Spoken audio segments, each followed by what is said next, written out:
Hey guys, welcome back to Sparkman Homestead. My name is Krista. On today's video, we're gonna do a little bit of experimenting. I am wanting to try a couple of different pumpkin recipes for Thanksgiving. So Thanksgiving is coming up really quick. I cannot believe that it is already this time of the year. I love Christmas, and I always put my decorations up about a week before Thanksgiving. So we are getting very close to it. I love having the Christmas lights turned on when it gets dark so early. It just kind of lifts my mood a little bit. So my thought the last couple of years is, why wait to get that joy? Just do it early. So I always do it the weekend before Thanksgiving. So it's coming up really soon. I have recently purchased some of this. I got this one at Sam's Club, and I believe I got 3. They were on sale. It is Thanksgiving time, so pumpkin is going to be on sale pretty much everywhere. Recently, I also got some from Azure Standard. They also had them on sale.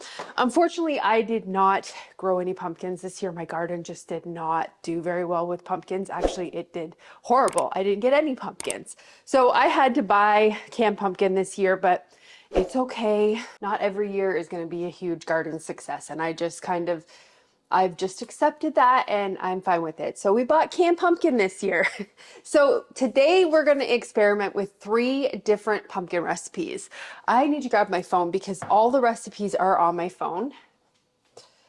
And I'm going to leave them all linked for you guys in the video description because, again, it's going to be an experiment. So I've never made these before, so I don't know how they're going to turn out. And if some of them turn out amazing, then I can just put them in my recipe book and have them to make all the time.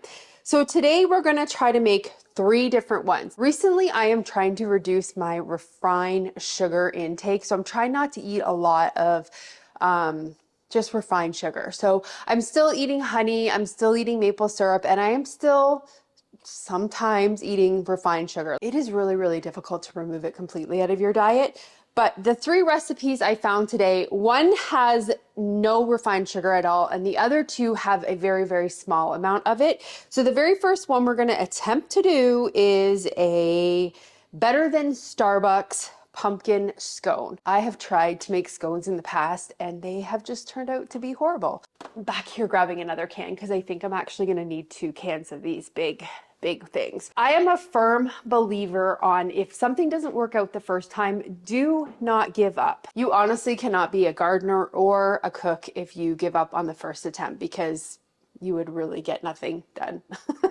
Nothing would ever work out. I really believe that stuff really does not work out the first time. The first time I make something is always like a practice run with the recipe, and then the second time I make the recipe, then that is, how can I make this more my style, and then the third time I make the recipe is usually when I end up kind of perfecting it a little bit. We're going to try to do scones, even though I have failed miserably in the past. Give it another go. And then the second recipe we're going to try, which we need to go back to the pantry again. Actually, I'm going to double check before we go back there and see all what we need. The second recipe we're going to try is no refined sugar, and it uses chickpeas. Yes, chickpeas in a dessert. I know I was very hesitant when I read the recipe, and she even mentions in the beginning part of the recipe, she's like, you wouldn't think that this recipe would be good because it has chickpeas in it. But apparently it's supposed to be delicious, so we're gonna give it a try. This recipe is for a gluten-free pumpkin chickpea blondie. So again, it has no refined sugar in it. The sweetener in this is maple syrup though. So if you are trying to avoid any type of sugar at all, then you could maybe substitute the maple syrup for whatever you're using as a substitute for your sugars. But it does use chickpeas in it, and it has no flour whatsoever. So we're going to give that one a try. If it works out, then I'm going to be so very excited. That will probably be something I bring for a Thanksgiving dessert. And then the very last one we're going to do is, because Stephen loves pumpkin muffins, like pumpkin muffins are his favorite thing. And I have a really good pumpkin recipe, and I have showed you guys in past videos how I make that pumpkin recipe. But this one looked really good. It has like a streusel topping on top of it.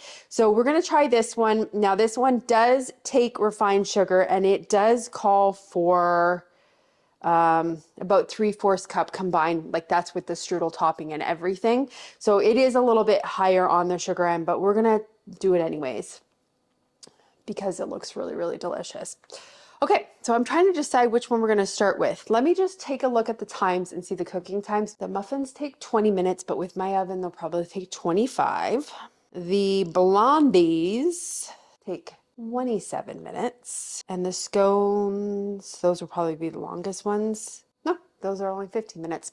So it really doesn't matter which one we start with. So we can make ones while the other ones are baking. So let's get started with the... Do we start with the one that I'm most likely to fail at or the one that I'm most excited to do? Let's start with the one I'm most excited to do. That is the chickpea blondie one. I'm going to use a big can of this pumpkin puree. For this recipe, you do not want to use a pumpkin pie filling. You need to make sure that you are using pumpkin puree, real pumpkin. The pie filling has a whole bunch of other stuff in it that you don't want to have for this recipe. So we got our 100% pure pumpkin, and we have a can of our canned chickpeas, so a 15-ounce jar or can of chickpeas. We're gonna rinse and drain those. I really need to get some more dried beans canned. I have been eating black beans a lot lately because I've really been trying to up my protein. So I think maybe in the next couple of weeks, I'll do a video with you guys. I have done it in the past showing you how simple it is to can beans, but maybe we'll do a day together where we can can some beans up because I need to get some more black beans canned and I need to get some more chickpeas canned. And we need to get out some peanut butter.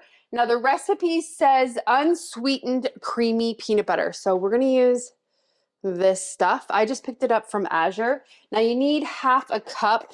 So yeah, I have enough in here. So that's good. One trick, if you are using a natural peanut butter, when you buy it, it comes with all of the oil on the top of it, and then you have to like stir it. What I actually did this time is I emptied out this whole jar into my KitchenAid mixer and just completely stirred it all up. And now I do not have the oil coming to the top of it. I mean, it is a little tiny bit, but it is mostly, I don't know if you can see in there or not.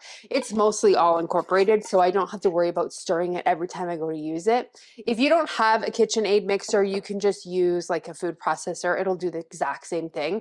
It saves me so much mess because every time I used to have to stir the peanut butter, I would get oil everywhere and it was just a disastrous mess. Okay, so I also need to get out our vanilla extract. Then we need some pumpkin pie seasoning. Now I make my own pumpkin pie seasoning. It's super, super easy. I don't know if that one was included in my video that I did a while ago showing you guys how I make all of my mixes. I know I always talk about how easy it is to make your own seasoning mixes and stuff, but the only downside to doing that is you do need to have a very, very well-stocked seasoning pantry. Like you need to kind of have a lot of individual spices on hand in order to make all of these, make your own. Sometimes it is better almost to buy the mix pre-done. If you are not going to use a whole bunch of it, it's sometimes a little bit cheaper just to kind of buy it pre-done.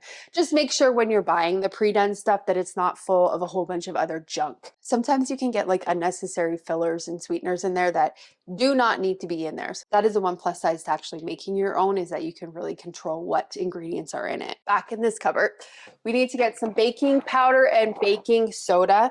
Guys, yesterday I made some pancakes and I realized that my baking powder isn't really good anymore. I am ordering more on my next Azure pickup, but hopefully it's going to be okay. I just put some kind of fresh stuff in here. Hopefully this batch isn't bad. I bought a whole bunch of baking powder in bulk without realizing that it goes bad really quickly. You really don't want to have it in an open container because that's how it goes bad. Now, one of you guys actually made a comment a while ago and you said that you can put baking powder in the freezer. So the next baking powder batch that I get, I'm actually going to just put what I need in here and not a lot of it in here, just a little bit, and then put the rest in the freezer. And hopefully it can make it last a little bit longer. Okay, so this recipe calls for chocolate chips. So we're just going to use a semi-sweet chocolate chip. It says here that you can use dairy-free or just a regular one. So we're going to use the regular one. And then we need to get salt. So we're going to use this stuff.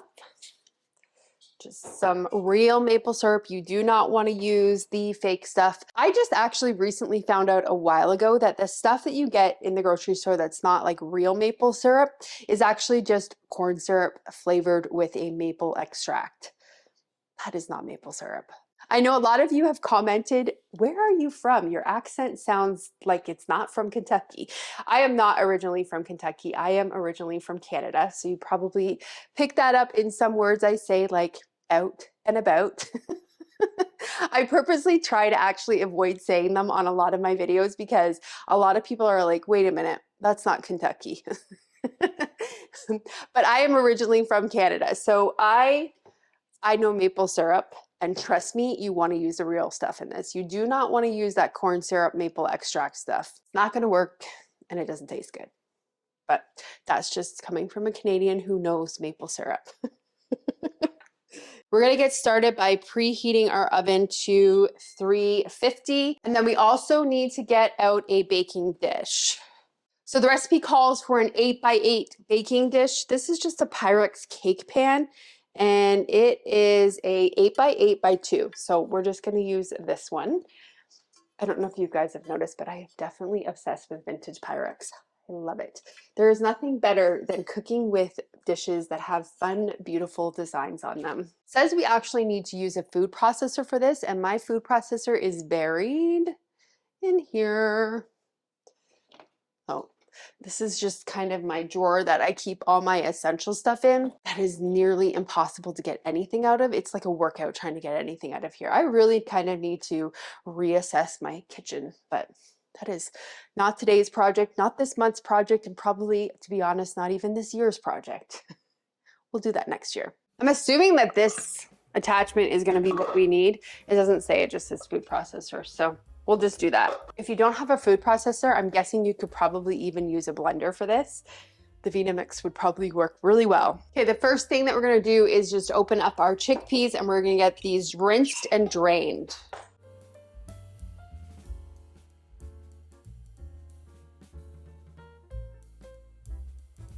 Then we're gonna get our pumpkin opened. This can is a 29-ounce jar. So this is more than we need, but I'm hoping this is gonna be enough for all 3 of our recipes. I forgot to get this greased. So just gonna put a little bit of olive oil in it and just kind of spread it all around. As I just lifted my sleeves up, I realized I need to get my apron on. I start a project, I get dirty, and then I realize I need to get an apron on. So we are ahead of the game. I have not gotten a stain on me yet, so we're making progress. Let me get that apron on. Probably added a little bit too much oil to that. They'll definitely not stick. So I'm gonna be reading as we're going along because again, this is a new recipe for me. So we're gonna add everything into the food processor except for the chocolate chips. Okay, so we're gonna put our 15-ounce can of chickpeas in here. Then we're gonna do half a cup of creamy peanut butter. If you don't want your peanut butter to stick to your measuring cup, one thing I've done in the past is actually take some plastic wrap and just line this with the plastic wrap, and then you can just take it out, plop it in here. It's one way to make sure that you're getting exactly what you're measuring out, but I am really trying to be more aware of the amount of waste that I use in my kitchen, and that is kind of wasteful. So I've just resorted to adding just maybe a little bit more on the top. And that way I make sure I get everything in here. Or if your recipe calls for like oil, doing that oil ingredient first, and then it helps the peanut butter slide out a little bit better. I know I've mentioned this in the past in my videos, but I always put the ingredients away as soon as I'm done with them because I am honestly forgetful, like really, really forgetful. And if I don't put it away right away, then I forget, number one, where I was in the recipe, and number two, I'm like, did I use it or didn't I use it yet? So I always put stuff away as I go along. So we have our peanut butter and we have our chickpeas in here. Now we need to add 1/3 cup of maple syrup. Again, use the real stuff. Don't use the corn syrup. Okay, and then this recipe calls for 1/3 cup of pumpkin puree.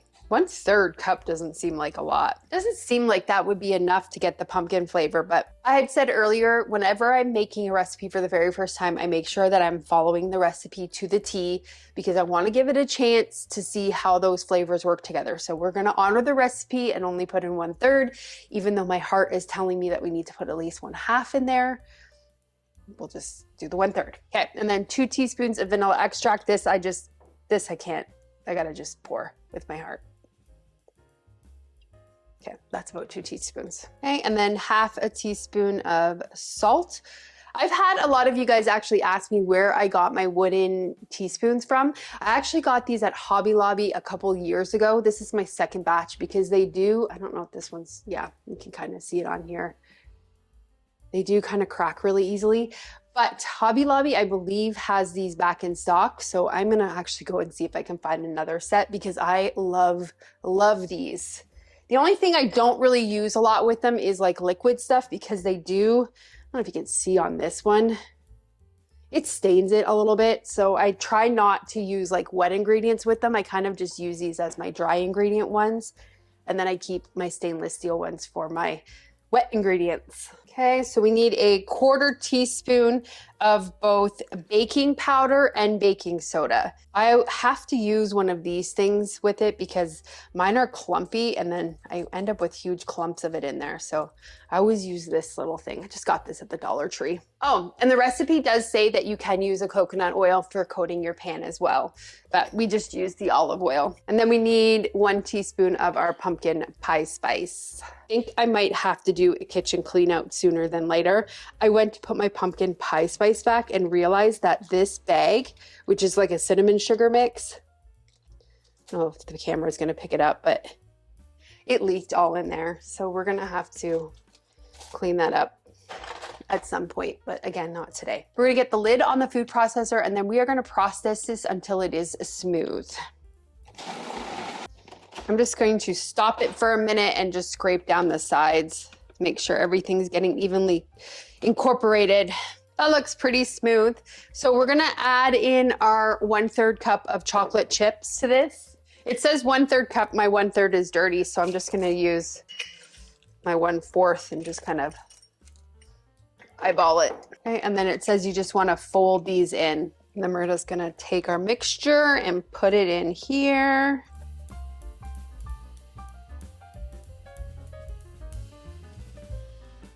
You just want to spread it into a nice layer.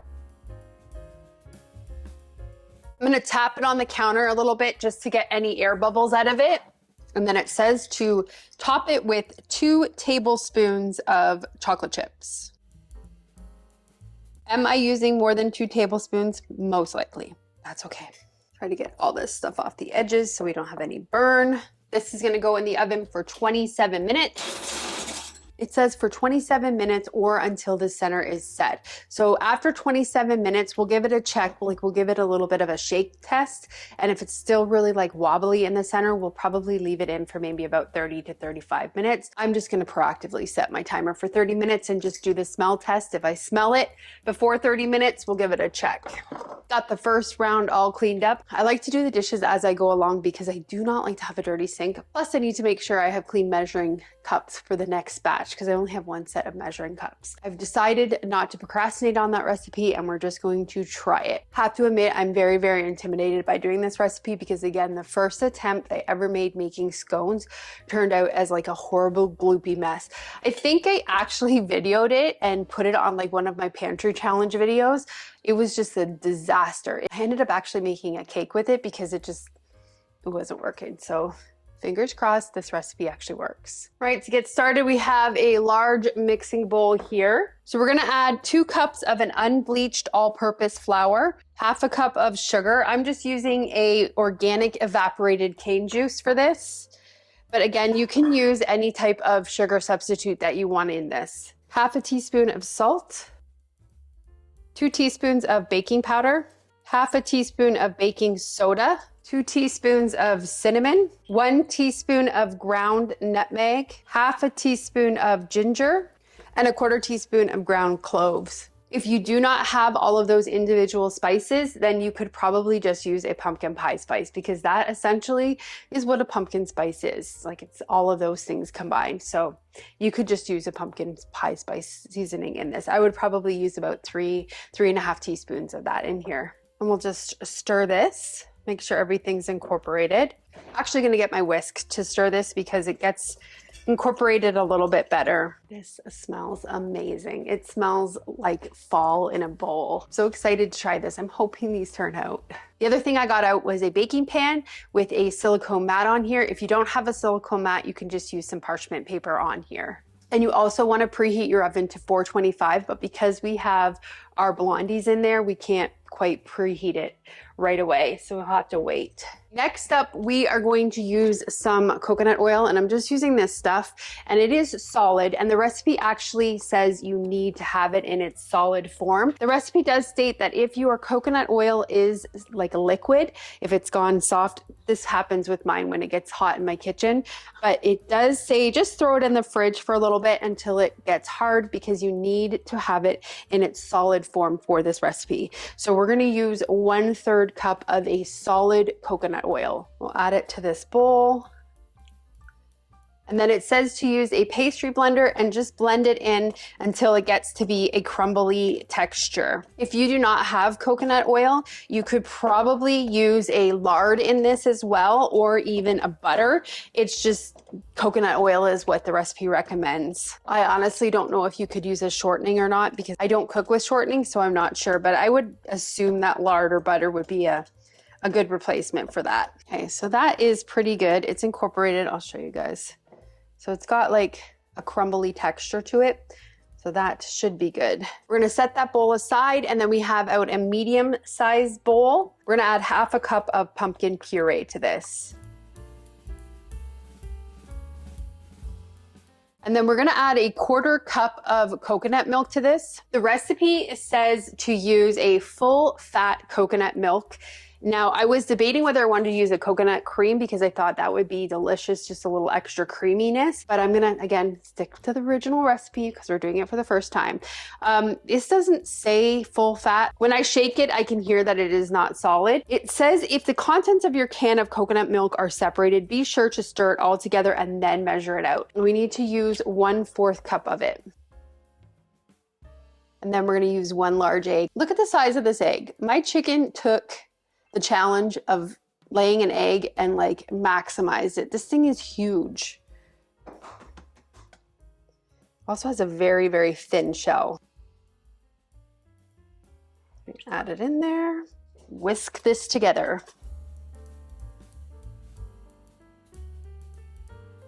Forgot to press record.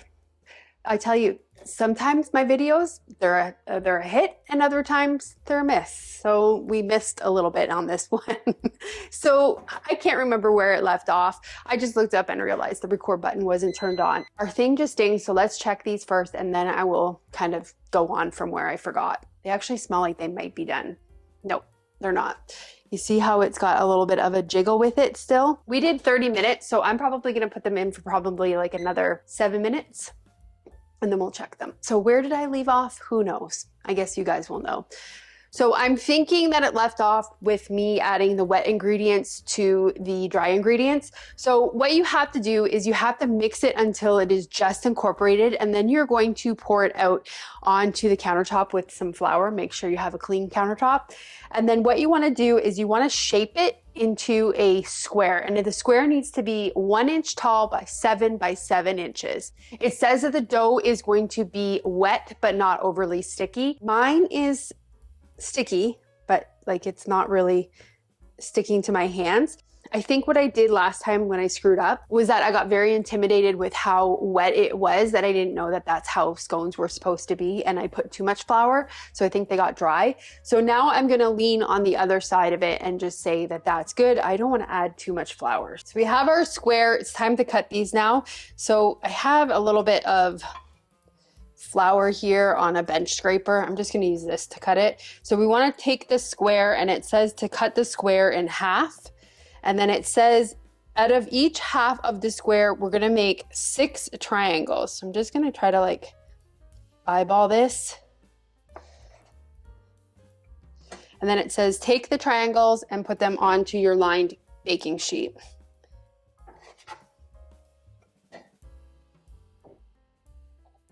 Some of these look like hearts, and I'm okay with that.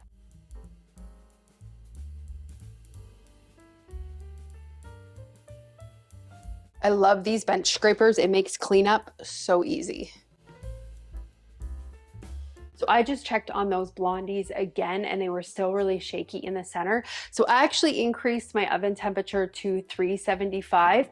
Like I said at the beginning, my oven tends to cook a little bit longer, and the heat, I think I need to get it recalibrated because the heat seems to be off a little bit on it.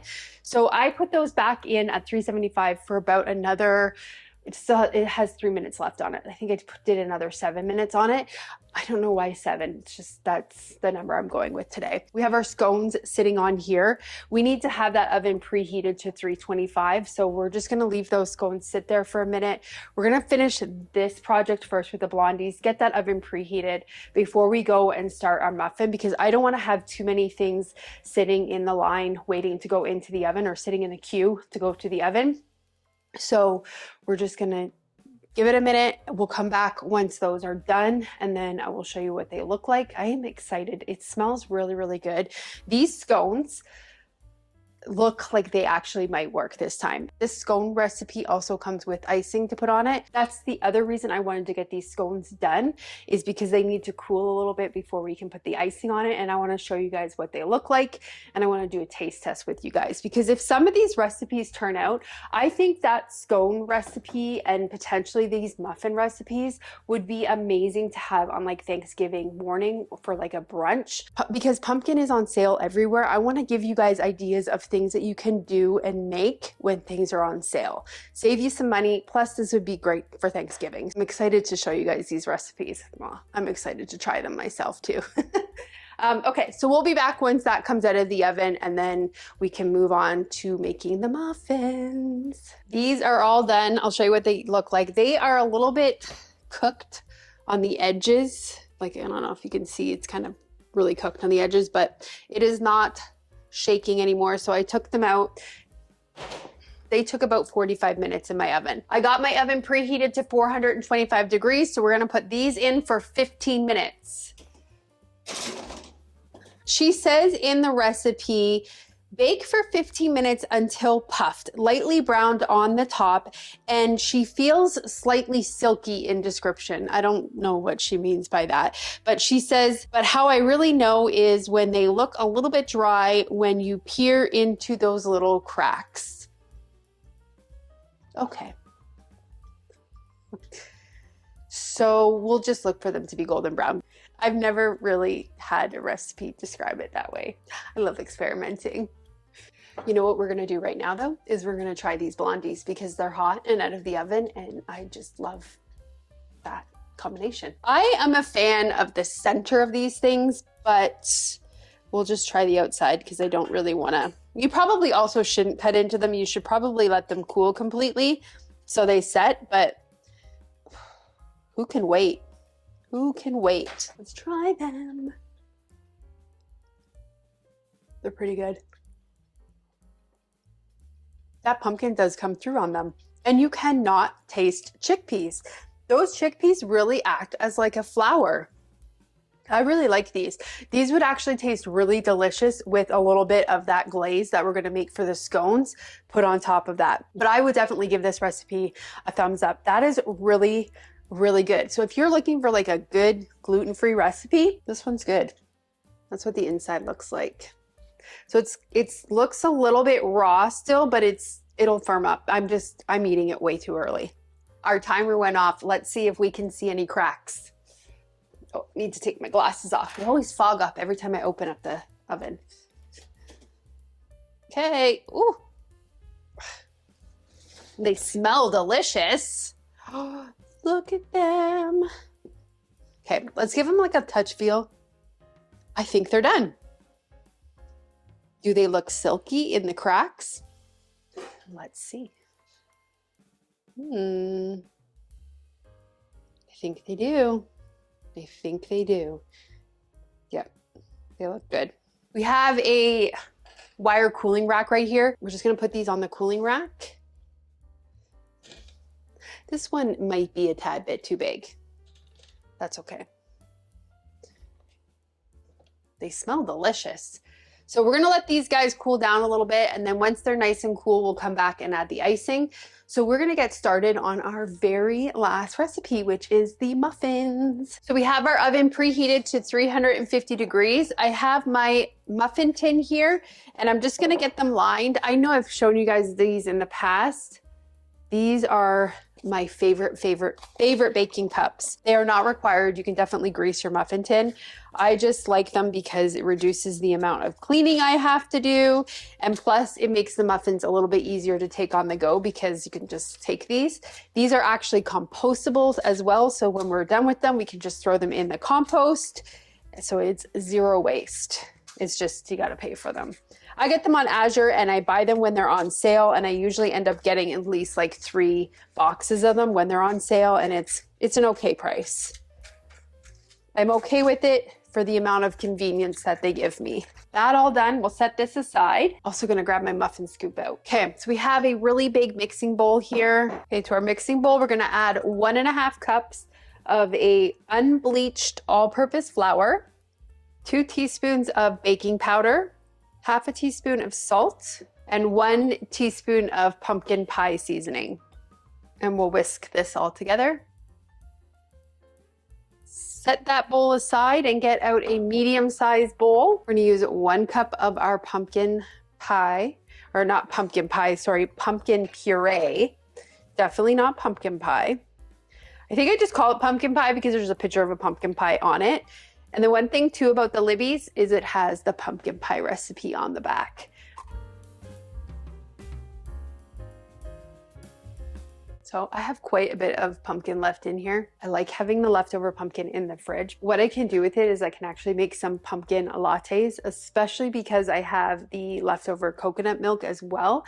So I don't drink coffee, but I do have a really nice tea that kind of tastes like a coffee. So I might make a latte up with it. I just put a little bit of pumpkin puree in it, a little bit of milk, just kind of whisk it up with some maple syrup.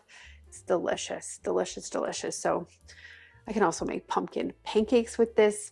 Endless possibilities. So I'm gonna get this put in the fridge, put it in a different container though. I do not like storing stuff in the cans in the fridge. I just find that the cans kind of give it a weird taste. So out of this 29-ounce can of pumpkin puree, we got 3 recipes made plus a whole bunch of extra pumpkins. These go a long way.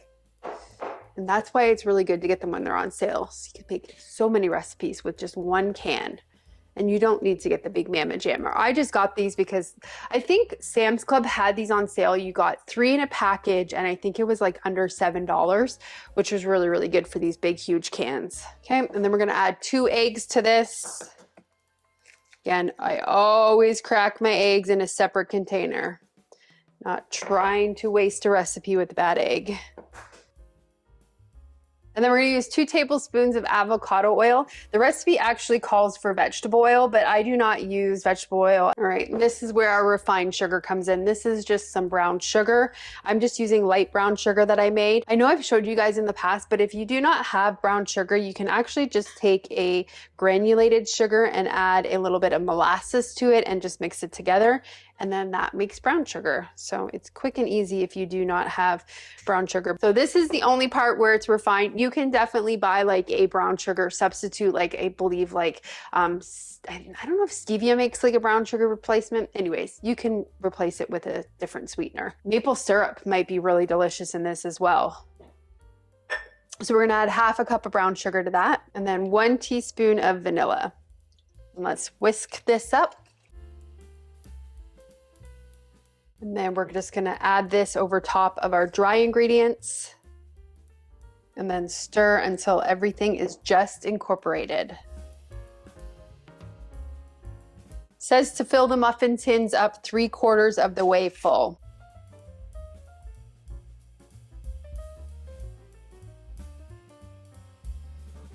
It says you're supposed to get 12 muffins and I only have 11.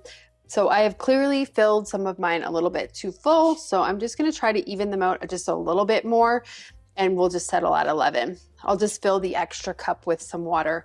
I always do that if I have an extra little spot in my muffin tin. We're gonna make the topping for the muffins, which is a streusel topping. So we're gonna add 1/4 of an all-purpose flour, 1/4 of sugar, 1 teaspoon of cinnamon, and then 1/4 cup of a softened butter. This is not super soft. It's at room temperature and my room is cold, so it's a little bit hard. Just cutting it up into cubes. And then we're gonna use our pastry blender and we're just going to cut the butter into it. If your butter is super soft, you can just use a fork to do this. It'll blend a lot easier, but mine is not super soft. Okay, that looks good. So this is completely optional and you do not need to do it if you do not want to, is you can add 1/3 of chopped nuts. I have these walnuts and they're kind of in big pieces, so I'm just gonna use my little food processor and just chop them up into smaller pieces. There we go. I just want them really finely chopped, right? Get these put in here. You can use any type of nut that you like. I just wanted to use walnuts in it. Pecans would probably also taste really good. And it just says to put the strudel topping over top of the muffins. And this makes a lot of strudel. Like, I will not use all of this strudel. Maybe I will. Maybe I will use it all. Yeah, I didn't quite use it all. I put some water in this one so it can steam, and we're gonna put these in the oven. Recipe says 18 to 20 minutes. I know my oven, I'm just gonna already go to 25. They are done once you press them and they spring back. I don't know how easy it's gonna be able to see the spring back with the strudel topping, but I will just do the toothpick check just to make sure that they're cooked in the center. Alrighty, our timer went off. Let's take them out and do a toothpick check on them. No, I think they actually probably need maybe another 5 minutes. So I'm gonna put them back in. The tops look beautiful on them. I don't know if it's gonna pick it up. It's probably picking my face up. Let's see if I can get my face out. The tops look really good on them. The insides feel a little not cooked. So we'll put them in for 5 more minutes. Opened up my kitchen window and it is nice and cool out today. It's a beautiful fall day today. So the scones are nice and cool now. So we're gonna get started on making that icing so that we can do a taste test, because honestly, I'm super excited and it's 1 o'clock now and I'm starving. I'm gonna go and fill this up with some water. Okay, so I have 1 cup of icing sugar or confectioner sugar or powdered sugar, whatever you call it. I call it icing sugar. Leave that out in case we need it. Then we're gonna add 2 tablespoons of water to start. And then it says 1/2 teaspoon of vanilla extract. You can also use a vanilla bean paste in this. So we're just gonna stir this up. And this is a glaze icing. This is not a buttercream, so you want it to literally be a glaze. We're gonna take 3 tablespoons of this and put it into a different bowl. I'm gonna get a tray to put these under because we're putting the glaze on and I do not want to make a mess on my counter. Okay, so we're gonna set that 3 tablespoons aside and we're gonna take the rest of our glaze and we're gonna take a pastry brush and we're just gonna coat these with all of this glaze.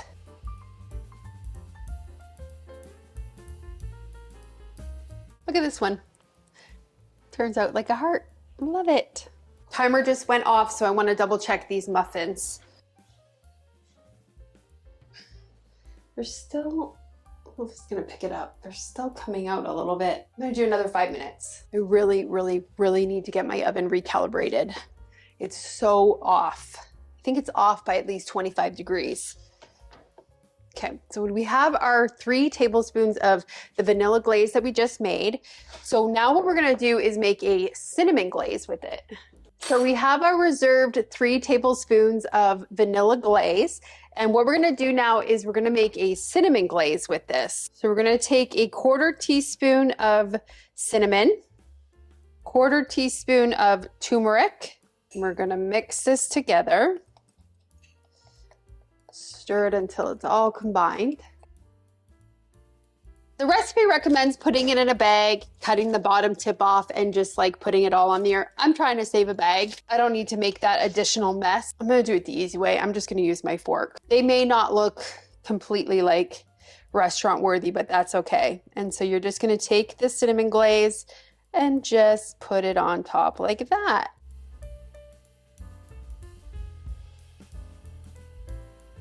There we go. All done those. I am super excited. I think I may have actually made an okay scone. So I'm gonna test it out and see. I'm not gonna have a huge one because they are like, this is the smallest one and look how big it is. So I'll take this one. We'll just have a little taste test while we're waiting for the muffins. Let's see, so that's they look like inside. Oh my goodness, that is delicious. I've never had a Starbucks scone before because honestly, Starbucks is super expensive and I just don't. But these are amazing. These would be perfect for a Thanksgiving morning breakfast, even a Christmas morning breakfast, honestly. That is so, so delicious. Yummy. Okay, our timer just went off. Let's see if these muffins are done. I'm gonna say they're done. Like it's not coming out clean, but I don't wanna overcook them and they're bouncing back. So I'm gonna say they're done. The recipe says that you need to leave them in the muffin tins for 5 minutes, and then after 5 minutes, take them out and put them to a cooling rack and let them cool completely. I guess I'll leave them 5 minutes and then I'll have a taste test with you. So we'll let them cool. I'm gonna put these scones away from me so that I can't eat them all because they are delicious. I honestly think Steven's gonna love these as well. Like they are really, really, really good. Like really good. They're not like overly dry. When I think of a scone, I think of like super dry that, you know, like you need some type of jam with it. But these are actually not super, super dry. They're really, really good. I'm excited that that worked. I think I'm more excited because I finally made a scone that didn't turn out like absolutely horrible. It actually turned out. So maybe I'm excited about that and I'm just taking that excitement to saying that they taste good. But I honestly think that they taste good. So we'll let these muffins cool and then we'll be right back. Okay, let's get them out of here and onto this drying tray, or cooling tray, not drying tray. Only hot, so be careful. I might get a knife. Okay, let me try to find a small one. Oh, we'll taste it. It's really hot still, but that's so good. Probably, oh, I don't know if the camera is gonna pick up the steam. Oh, delicious. Well, you don't burn my mouth. You see the inside of it? Good. They are good. They're not as good as the scones. Could be because the scones are covered in icing sugar and that's definitely refined sugar. After I just finished saying that I was not really trying to eat refined sugar, I just literally coated those with sugar, but that's gonna be a treat. That's not gonna be an everyday meal. But yeah, these are pretty good. I don't know if they're as good as my other pumpkin muffin recipe that I normally go to, but they're definitely good. So a good option for, again, Thanksgiving morning. So that is going to be it for today's video. I hope you guys enjoyed it. I love being able to share with you ways that you can kind of make some delicious meals when stuff is on sale. Thank you guys so much for watching today's video, and I hope you have a good night or day whenever you're watching this, and I will see you on the next video. Bye guys.